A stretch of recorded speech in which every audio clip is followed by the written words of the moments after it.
കണ്ണങ്കടവ് തീരദേശത്തുള്ള എല്ലാ കിണറും വറ്റി ഉള്ളിടത്ത് തന്നെ നല്ല കട്ടിയായിട്ടുള്ള ഉപ്പുവെള്ളമാണ്. ഇന്നലെ കലക്ടർ ചോദിച്ചിന് സർക്കാർ പറയും പോലെ ജനങ്ങൾ കേൾക്കേണ്ടത്. ജനങ്ങൾ പറയും പോലെയാണ് സർക്കാർ കേൾക്കേണ്ടത്. ജനങ്ങൾ ഉണ്ടാക്കുന്നതാണ് സർക്കാരുകളാണ്. ഇപ്പം ഞാനായാലും 15 വർഷം മെമ്പറായത് എന്നെ ജനങ്ങൾ തിരഞ്ഞെടുത്തോണ്ടല്ലേ. ഞാനൊരു സുപ്രഭാതത്തിൽ ഞാൻ മെമ്പറാന്ന് പറഞ്ഞിട്ട് പോയി നിന്നല്ലോ.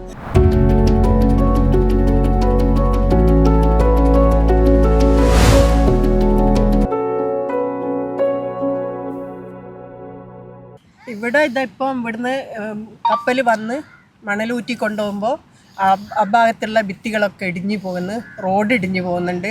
ഇപ്പം വീടുകളൊക്കെ വിള്ളൽ വീഴുന്നുണ്ട്, തറേൻ്റെ ഒക്കെ ഇളക്കം തട്ടിയിട്ടുണ്ട്. ഇവിടുന്ന് മണ്ണ് ഊറ്റുന്നതിനനുസരിച്ച് അവിടെയാണ് കേടുപാടുകൾ വരുന്നത്.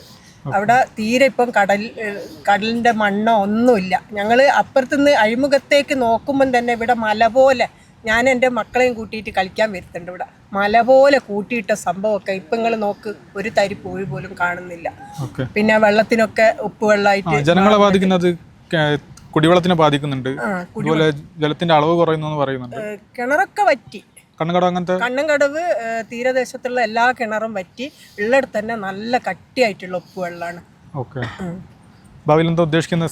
സമരത്തിന് എത്ര ശക്തിയുണ്ട് കണ്ണങ്കടവ്?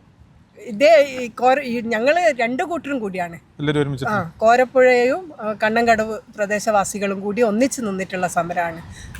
ഞങ്ങൾ ഇവിടെ ഇപ്പം എൽത്തൂരും കണ്ണങ്കടവും, പിന്നെ ഞങ്ങളൊരു പാലം ഉണ്ടായിരുന്നു. ഇവർ രാത്രി എല്ലാ സമയത്തും പിന്നെ വണ്ടിയിലേക്ക് ഇങ്ങനെ പോയി കയറ്റി കൊണ്ടുവന്ന ആ പാലം ഞങ്ങൾ സമരക്കാർ ഒന്നടക്കം നിന്ന് അത് ഒഴിവാക്കി. ഇനി ഒരു പാലം കെട്ടാനും സമ്മതിക്കൂല, ഒരു തരി മണ്ണ് പോലും ഇവിടെ കൊണ്ടുപോകാൻ സമ്മതിക്കൂല. അത് സർക്കാരല്ല ആര് പറഞ്ഞാലും. ഇന്നലെ കലക്ടർ ചോദിച്ചിന് സർക്കാർ പറയും പോലെ ജനങ്ങൾ കേൾക്കേണ്ടത്. ജനങ്ങൾ പറയും പോലെയാണ് സർക്കാർ കേൾക്കേണ്ടത്. ജനങ്ങൾ ഉണ്ടാക്കുന്നതാണ് സർക്കാരുകളാണ്. ഇപ്പം ഞാനായാലും 15 വർഷം മെമ്പറായത് എന്നെ ജനങ്ങൾ തിരഞ്ഞെടുത്തോണ്ടല്ലേ. ഞാനൊരു സുപ്രഭാതത്തിൽ ഞാൻ മെമ്പറാന്ന് പറഞ്ഞിട്ട് പോയി നിന്നല്ലോ. ജനങ്ങൾക്ക് വേണ്ടിയിട്ട് ജനങ്ങളെ കൂടെ ഒപ്പം നിൽക്കുന്നൊരു ആളായിട്ട് ഞാൻ മാറും.